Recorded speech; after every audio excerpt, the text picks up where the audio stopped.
You're listening to Poli Discourse from the iPhone setup that no one asked for.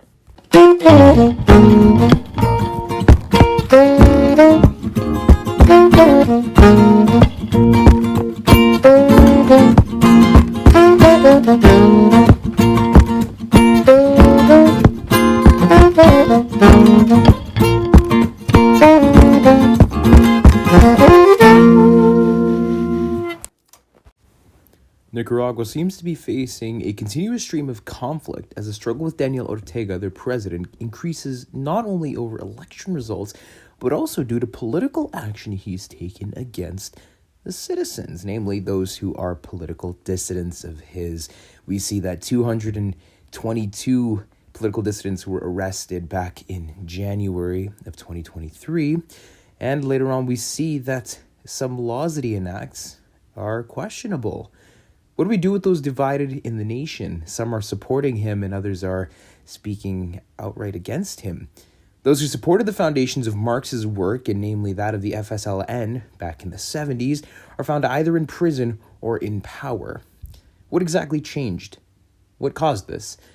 What does it say about family divisions? According to El Faro, all of his family members are now in power, except for one daughter who accused him of sexual assault. All this is at the root of one single question. Does Ortega's presidency contribute to Nicaragua's pursuit of democracy, or does it reveal something about labels and praxis? Let's jump right into it. Portion 1. National Reconstruction.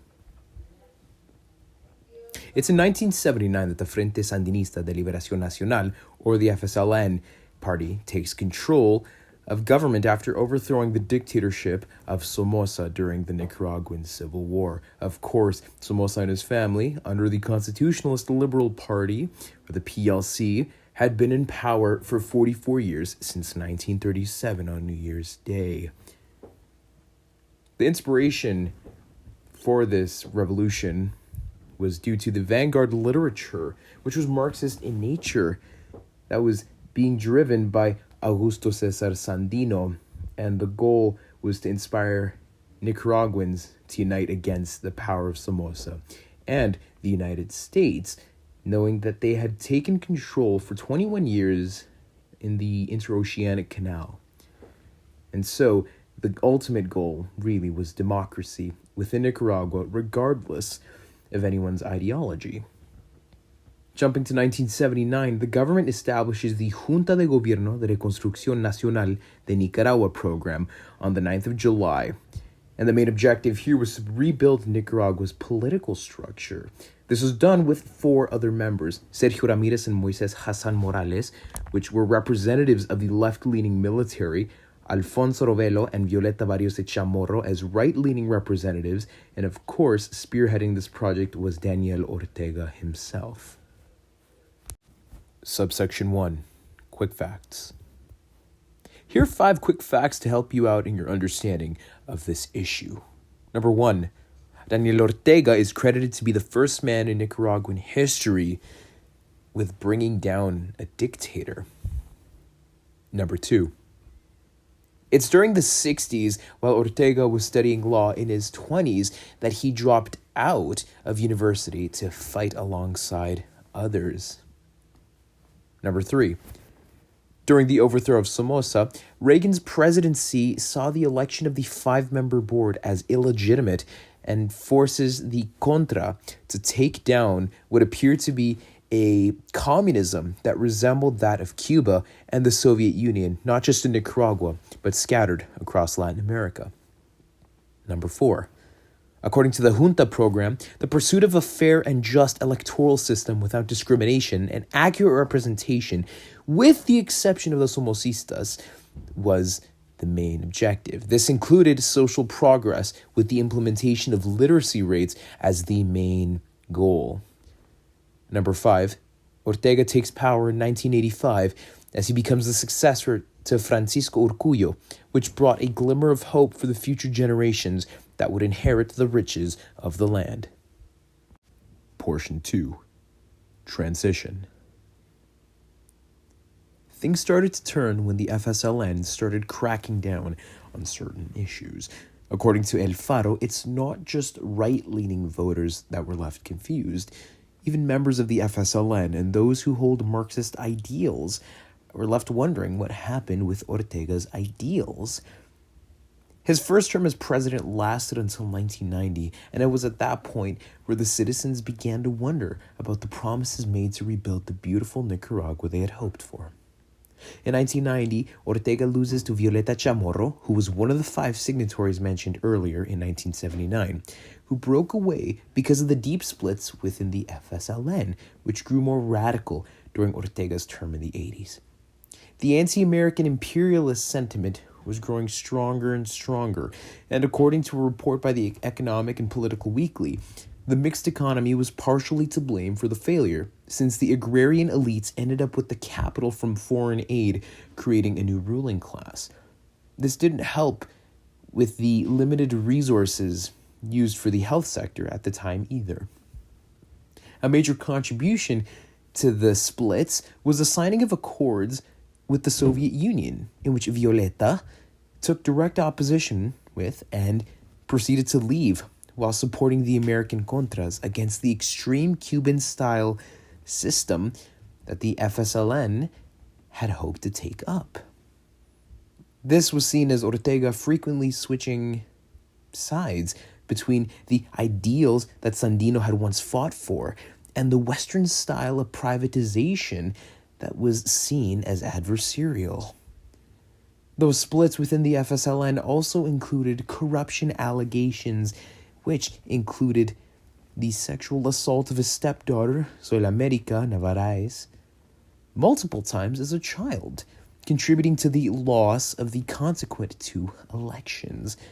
Then, in 2006, Ortega looks to reestablish control by looking to foreign investment. He reuses that same tactic. Subsection 2. Notable figures. Ernesto Cardenal, the famous Catholic poet and priest, was once in support of Daniel Ortega and opposed American imperialism like he did until 1990 for the discrepancies in Ortega's style in order to pursue power. He was deemed an enemy of Ortega and was given a sentence in 2008 that was, quote, a political sentence without any legal basis. Upon further analysis, the Sandinista judge at that time, David Rojas, denied that claim. Meanwhile, Cardenal claimed that it was vengeance for his dissidents all those years ago. Portion 3. Contemporary Crises. Having established the history of Ortega's origins and the shift in his power, we must now consider recent policy in light of his re-election in 2008. Ortega, as a result of his wife's campaign planning, ditches the green military outfits for blue and white, which are the nation's colors, and the red and black flag for pink, and pictures of the couple with messages of love and hope. While all of this is important, we have 3 things to consider. First is the governmental structure, which remains critical to the challenge of democracy. Those who make up the judicial branch are all made up of individuals that were appointed by Daniel Ortega and have supported his cause with the FSLN, with his wife acting as vice president and his children taking up government offices, one of which is Camila Ortega Murillo, who is a senior government official. These family members have been reported to have committed human rights violations and using tax dollars to reduce independent TV outlets that compete with the family-owned Canal 13. In 2020, there were 2 laws that were enacted, Laws 1055 and 1145. The first prevented any threat to public order, including demonstrations that opposed the interests of the nation. The second stripped the citizenship of anyone who violated the former and then sent those individuals into exile. Along with that, the electoral system must be the central focus of this dilemma. Felix Maradiaga, the former Nicaraguan presidential candidate, had created a coalition in February of 2021 of 5 main candidates belonging to different parties, marking a democratic approach since they had until the 2nd of August to go through the primaries. They were arrested before that time due to breaking those 2 laws, and according to Maradiaga, they didn't act fast enough. The arrest of 7 potential presidential candidates led to a win for Ortega's presidency that year. According to CNN, over 97% of those votes counted in his favor. Finally, Ortega's release of 2,500 inmates during the Holy Week this year is the most recent scandal on his plate. According to Nicaragua's national newspaper, La Prensa, the release of these individuals started with a meeting with the presidential couple, along with religious and municipal and government authorities at their side, to greet the couple with a message of peace, love, and gratitude. The inmates were then given a letter which spoke of the benevolence of, quote, Commander Ortega and his partner Rosario Murillo. Among these arrested from the start of 2018 to 2020, the majority were imprisoned for crimes related to drug and aggravated theft, but also crimes of a sexual nature. Having considered the Nicaraguan profile, the idea of a democracy must now be contested. Is Nicaragua truly a democracy? Has the theory and praxis ever existed in Nicaragua? Does the definition of a democracy change between the European and North American standards to Central and South America? Or is there a sense of normalcy that is unseen? These questions and more are to be considered as we wind down this episode. Until next time.